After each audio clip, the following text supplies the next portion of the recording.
Hey guys, so today we're going to analyze Denis Shapovalov's forehand and why it's subpar compared to Nadal's forehand. And as always, there is no disrespect intended towards these players. It's just pure technical analysis. So, right off the bat, what can we notice? We notice that Denis Shapovalov releases his non-dominant hand too early, which means he's not getting coiled enough to store maximum amounts of power. I would like So here's Carlos Alcaraz, one of the best forehands in tennis, and notice how long he keeps his left hand on the racket as he's preparing in his unit turn. All the way up until here, where his non-dominant hand is behind his hitting shoulder, so he's really holding onto the racket for a long time. And the purpose of this, as this comment correctly suggests, is to maintain stability so his racket isn't wobbling during the takeback. And two, by holding onto the racket for so long, he's super coiled, enabling him to store as much potential energy as possible, which he then unleashes into contact. to see him release his racket maybe around here. If we look at Alcaraz doesn't release his non-dominant arm until racket hand gets to his racket shoulder. So right around here. And this was from a few years ago, so Denis Shapovalov has changed his forehand since then for the better. But if we notice, his racket goes way too high. I mean, look at that. Look at his hand. It's like half a foot above his head. It's just way too high. I mean, theoretically, one might think, oh, you can get way more power from gravity because the hand drops from a very high position. But there's a trade-off, right? The downside of having your hand this high is that you're wasting all this energy bringing your arm up so high, which is unnecessary. And the other thing is, as we saw from Alexander Zverev's forehand, having your hand go this high kind of goes hand in hand with a neutral wrist. So if we look at this from here to here, we can see that his wrist is quite neutral, right? And one of the key elements we want to get into as we're preparing that, for example, Federer, Djokovic, Alcaraz, Sinner get into is a cocked wrist. And if you don't have that cocked wrist, you're going to be missing out on some power and control. A cocked wrist helps with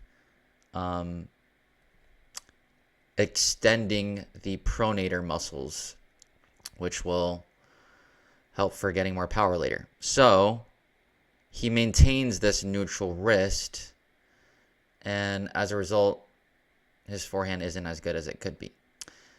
The other thing we can notice is that on this shot, Denis doesn't quite pet the dog before he starts his forward swing. See how the racket strings are somewhat open because we can see some of the strings are not pointing down towards the ground.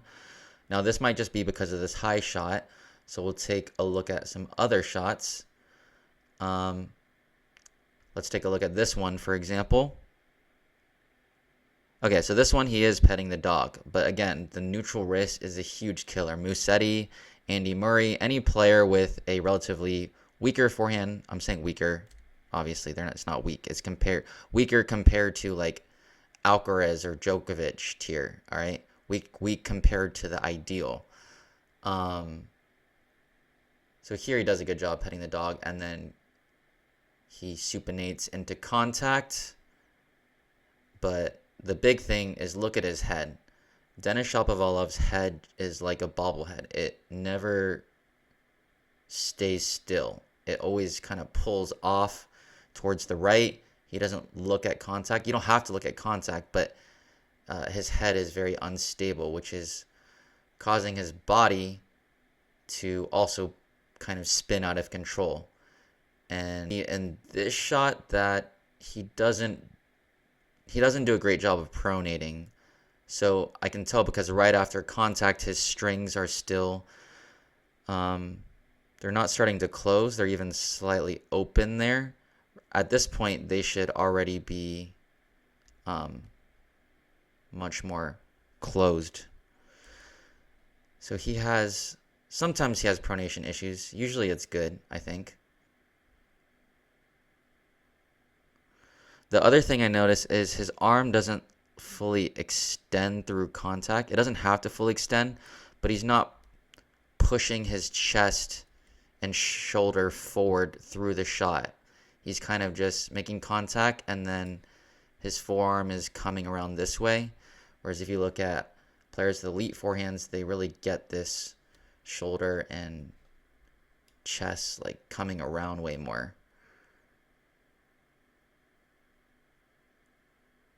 Shot, one thing we can notice is his pronation again isn't ideal, because look at from here to here how his racket doesn't continue to turn over and close. Like it's kind of just stays the same angle of openness instead of coming over more. So he's not pronating enough or early enough. Like right there he starts right there he's pronated well, but it's a little bit too late. And what that'll do is that'll prevent him from getting adequate control and cover on the shot. Now here's another one where it's kind of a classic Shapovalov look, where he just looks a little bit jammed. And the reason is because he's not letting his body and shoulders lead the shot. Instead, if you look, his arm is coming forward prematurely before his shoulders have come around. So I'm going to discuss this in other videos as well, but you want your arm actually to be close to in line with your shoulder to shoulder plane here. So if I draw a straight line, his arm should be further back here. You'll notice that with Alcaraz, with Djokovic, Nadal, they'll have their body more. And Shapovalov kind of leads more with his arm.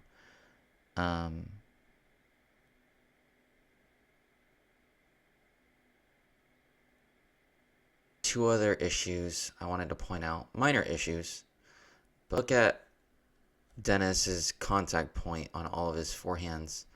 We'll see a similar pattern. Notice how when he makes contact, his racket is always slightly down at an angle. So we'll just see that same pattern reoccur right there. His racket is always below his hand, which isn't optimal. If you look at in the world, they'll have their rackets pretty much parallel to ground level by the time they make contact. So I think this is also affecting Denis's consistency.